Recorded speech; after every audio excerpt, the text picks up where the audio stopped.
Here we go. Started. Hola todos. Hola. From Spain, Pamplona. Pamplona, we ran with the bulls Iruña. successfully. It's a lot of fun. Yes. Crazy party, lots of people.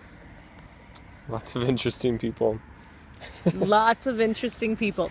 Okay, so first we woke up at 4:30 in the morning in San Sebastian and had to pack up and drive down here. We were so tired. We were very reluctant. We're still very tired. Stopped at a gas station, filled up, Got a baguette and a Red Bull. and a Red Bull and a donut. Classic European breakfast. Yes.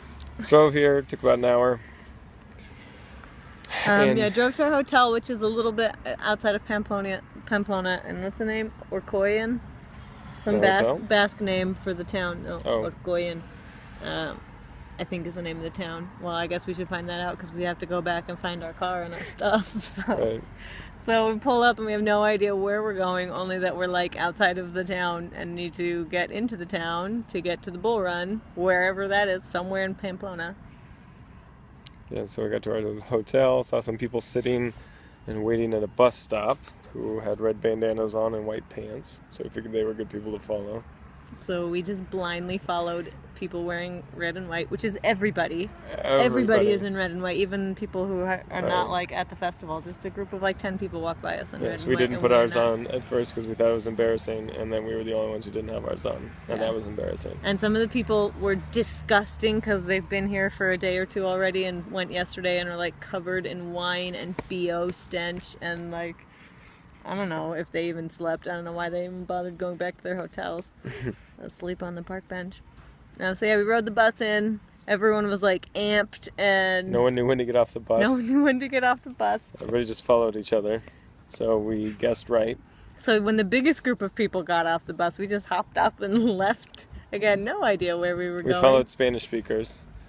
Yes. And just followed them down the street until things got louder and bigger, and we heard music, and then we found a fence and we followed it, and there was a gate and we went in it and we stayed there. And then we were in a corral, like literally it was a corral with like wooden fences on the side, and just more and more people were filling in. We got there, about 7?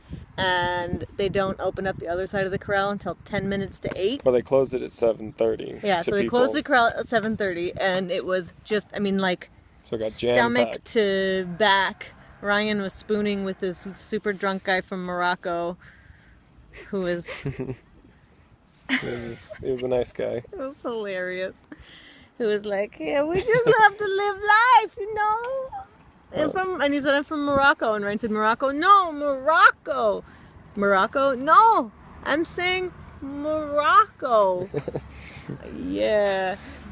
And there was some other girl by us. Where was she from? Her in-laws were from Austin, is what I got. Anyway, she was really short and tiny, and she was like, I'm gonna die. I am gonna die, because she was just being crushed by people. And we had to stand there for so long, and there was a guy next to me who had the worst BO I've ever smelled in my life. And he kept standing like this with his arm on the bench. Clearly no recognition. Not aware of his Clearly no smell. recognition of his stench.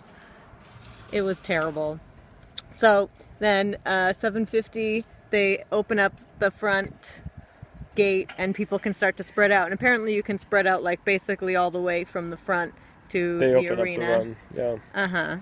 And we were spreading out, and Ryan kept debating, I kind of want to be more toward the back so I can see the bulls. Yeah, I and didn't want to like, finish it before it started. And I was like, you're crazy. I want to be like in the stadium already. I don't want to. So yeah, we see stopped bulls. at the first place, and then this old man came up to us and gave us prophetic warnings of extreme danger and told Sarah to curl up in a ball. Curl up in a ball until that it was it's far over, too dangerous for her. Because I'm a delicate woman, so that was fun. So we moved up a little bit, and we kind of stopped and moved a little bit, and noticed people were getting more and more nervous, and they kept moving up. Like random chants and clapping and like yelling and jumping up and down, and people really started to get worked up, including me. I started to get very nervous. Yeah, and then the first rocket fired, and people started moving a little bit more, and the second one fired, and we started running, and we kind of stopped because nothing was coming, and then all of a sudden you could hear these... You would just hear like the crowd would start like all this swearing and like yelling and panic, and people just start running into you, and we just start getting like bowled over. And Ryan was behind me because that was his goal, was to make sure I didn't die, which I appreciated. Yes, I don't think he won. she realizes how many people I deflected. Meanwhile, because he was like, stay to the side, stay to the side. So when the bulls come down the middle, they'll get all the people in the middle if they're feeling like goring somebody, and we'll be on the side. But the problem with the side is that when the bulls start coming down the middle, people start crushing into the side. And then there are all these idiots who are like running, and they're like, I don't know, are the bulls coming? And they just stop dead in front of you and turn around. And so I kept just shoving people out of the way and going, run, keep going. So Ryan's kind of like corralling me from the back, and I'm like the little torpedo head in the front. Apparently at some point I tripped, I don't remember. You tripped over a guy who fell in front of you. Yeah, so this guy fell in front of me, and it was right as the bulls were there, or am I crazy about that part? I don't remember. I really don't remember. The details are very fuzzy. So like, it was like, okay, we got this, we're gonna do it, we're gonna be fine. And then all of a sudden, like, the bulls were really there, like next to us, and the guy in front of me just flat out falls because they like sprayed the course off first, because it's like covered in puke and booze and urine and smell disgusting, so they sprayed it all off, but that makes it all slippery, so people are like really falling a lot, which doesn't seem like great safety management. So the guy slips and falls in front of me, and for just a second I was like, that's it, I'm dead. The bulls are gonna kill me, or I'm gonna get crushed by these people.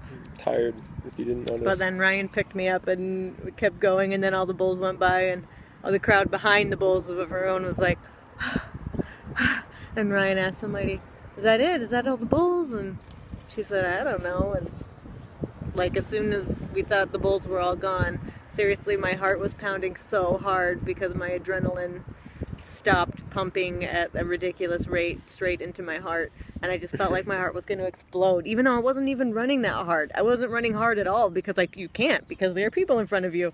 But when I stopped, it was like, wah, wah, wah, wah. And then we go into the arena, and we're like, yay, we did it. But little did we know, they let the bulls back into the arena with all the people just standing in there, and the bulls are just like running around goring people. Well, we didn't. Yeah, they just let them run around, and people taunt it and tease and it. all the tourists, particularly like 18-year-old American men, A couple hundred dudes just run up messing and like with the bull. spanking the bulls. They were small bulls, but they were bulls. Yeah. And they would snag people with their horns and toss them. Yeah, we saw a few pretty nasty people being thrown in the air by bullhorns. Yeah, that was a lot of fun. The bull would get tired, and they'd take it out and put a new one in. Yeah, and that part was crazy too, because we were just standing in there, and it was fine until the bull would come really close, and people would smash you against the wall, and the bulls occasionally just like would take out people against the wall because you were the closest thing to them. So that's when I said, I'm done with the danger part, and we climbed over the little edge of the bull ring and watched kinda from the side with another very drunk man who was telling Ryan the secret of life, sucking out the marrow and all that. That's right. So now basically we feel like Hemingway, and look like Hemingway, kind of. Right. This is our book. Love you, everybody. We lived.